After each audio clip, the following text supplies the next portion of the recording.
Yo, so I had a question for all the business owners. You ever have those moments in time in your business throughout the year where, things just start seeming like it's going down and it starts getting slow? No matter, how well budgeted you are, no matter how, financially astute you are, sometimes we just have those moments where things just start slowing down. And I think for a lot of small business owners, um, that's that time where we start digging, we start going a little more ham um, on get more research and trying to figure out how to brand better, trying to figure out how to market, finding out what little gimmicks we can do to change the flow of business during that season, start promoting more. Um, I've been through that, right? I've been through that. I still go through it. Nothing new under the sun, right? And I was wondering how long and how often do you want to go through that? Like this is there's business cycles every single year, and the ebbs and flows of business change. It can change due to the economy. It can change through whatever political things are going on in the world. It can slow up everything. Maybe local government, might change up a few things in your surrounding areas.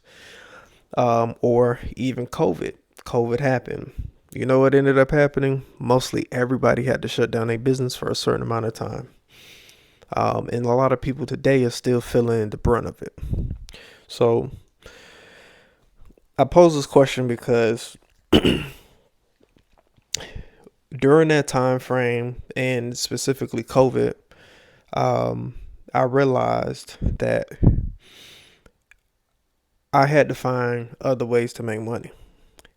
Not just a way where, all right, cool, I go ahead and I create another product, or I go ahead and I create another business, um, where, like, I'm dealing with people on an everyday basis. Um, it was just like there's something that I'm not seeing. There's other industries that are out there that will allow me to supplement my income for the short seasons of the year that could potentially become full time a full time producing income that can produce a full time income. Sorry about that. And what I found was the stock market. Um, in 2019, I had got in the stock market. I started putting $500 a month into a Roth IRA, and it just kept building and building and building and building and building. When I got it to a point where I had just got over $10,000 in just savings and in investments, um, I ended up getting on a trade, an options trade. I found out about options and I was like, yo, all right. People out here talking about they hitting for 10,000, $2,000 or whatnot, doing option plays. So my very first option play was Tesla. Tesla, Elon was doing a lot of promoting, a whole lot of promoting. I think this is when the Cybertruck and everything was going on. And what ended up happening on a Friday, I ended up putting I think I put like two contracts in on Tesla, and on Monday morning when the market opened up, I was like, this can't be real. Like, what? I was up $10,000. And I was like, yo, if I could do this one time, I could do this again. Well, let me figure it out. My next play was, um, I think I had a Uber play. I made like $300-400. Um, and it was good. I was like, all right, cool. And then eventually, because I was also watching EYL University, I was watching, Ian talk about futures, and um, I already had like prior experience in 2013 with Forex. And I was always trying to figure out, like, one day, am I going to end up going back into it? And if I do,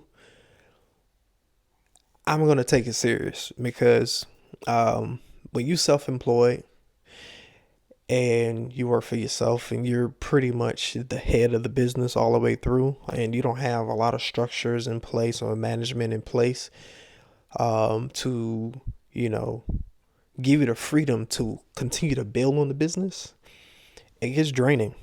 Um, Majority of the time, you find yourself in a space where it's just you doing all the work. Um, you're the marketer, you're the accountant, you're the tax advisor, you're the person making the products, you're the one putting the systems and all that together, and then having to do the management position. It's hard, you know? So I decided around that time, because at that time, around that time, I was also having a baby, my firstborn. And I was like, for years, I was trying to find ways to go ahead and retire. And in fact, I was also in a position at that time of buying my first house in Tampa, Florida. During that time, I was actually like, all right, I'm going to go ahead and start an Airbnb. There was too much stuff going on around that time, so I ended up letting it go. That was like 2 weeks away from the signing table getting escrow together, using my stock portfolio um, for the down payment. And I was like, all right, there's an easier way to make tons of money without me having to put my hands on it.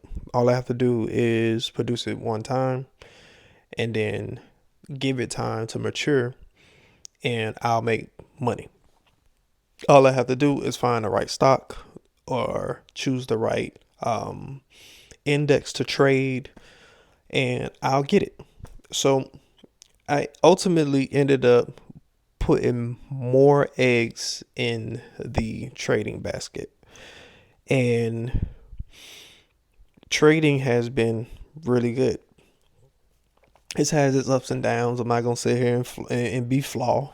It has its ups and downs, especially when you coming in and you don't have no mentor, nobody teaching you, nobody holding your hand through the way. Um, you you end up blowing accounts left and right, left and right. All right. Um, but in the grand scheme of things, the goal with it is like, all right, I can go ahead, if I'm trading futures, I can make $350 every single day. No problem. I can make $500 every single day. No problem. Forget it. I can make at least $200 a day trading futures. It's super easy. It's a 50% chance, depending on whatever pair or instrument that you're trading, and you make your money. And after you make your money, it's just a matter of just getting off and accepting that day's win. You made some money. You didn't have to go to work.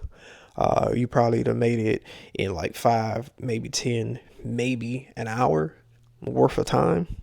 Um, you make your money and you just go about your business.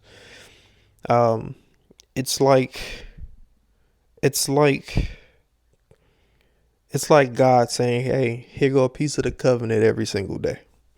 Let me pour this blessing on you real quick because you decided to pick the right direction for a short amount of time. You made the money that would normally probably take you 3 hours to make. If you work a 9 to 5, you'll probably be making that in 8 hours.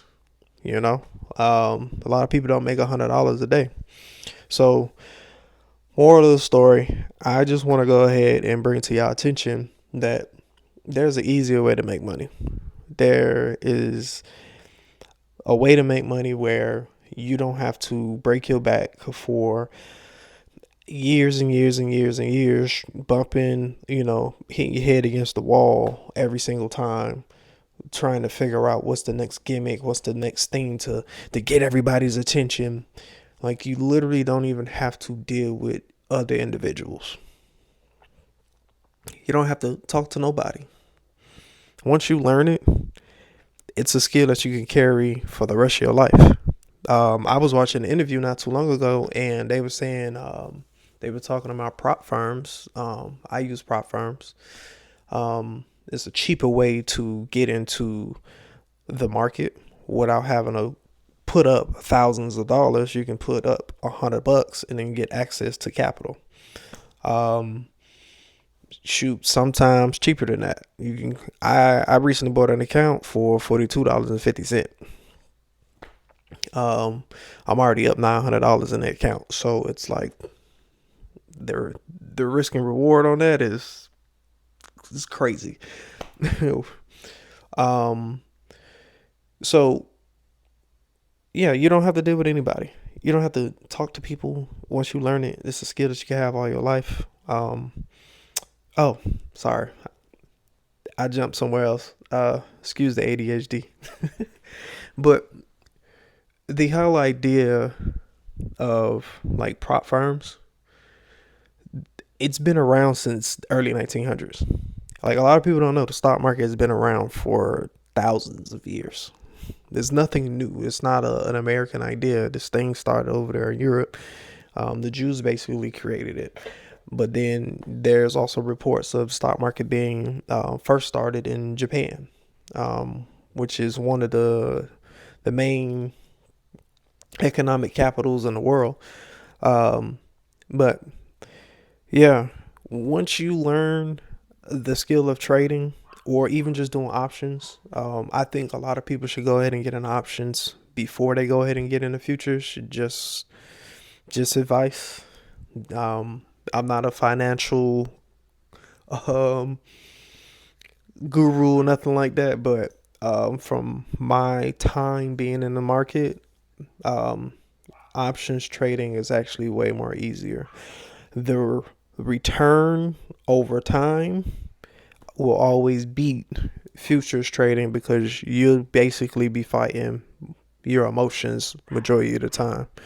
In futures, you'll end up making 900 and then giving back 500 because you're like, oh, nah, I gotta make my money back, or oh, I need to be in the green, things of that nature. But that's a whole nother topic. That's a whole nother psychological video I'm gonna drop later on. But the what I'm trying to convey to everybody, there is a way that you don't have to deal with individuals or rely on customers to give you money. You don't have to dance in your TikTok videos.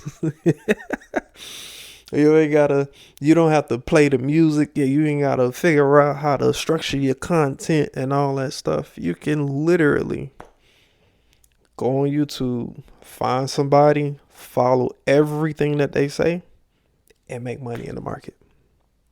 So, with that being said, um, go ahead, man. Jump in the market. Don't be scared. Start studying. Go grab some books.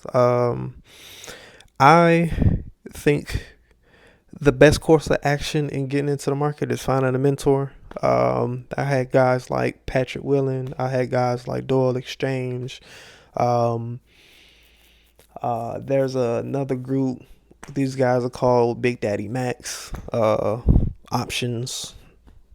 Uh, you can find them.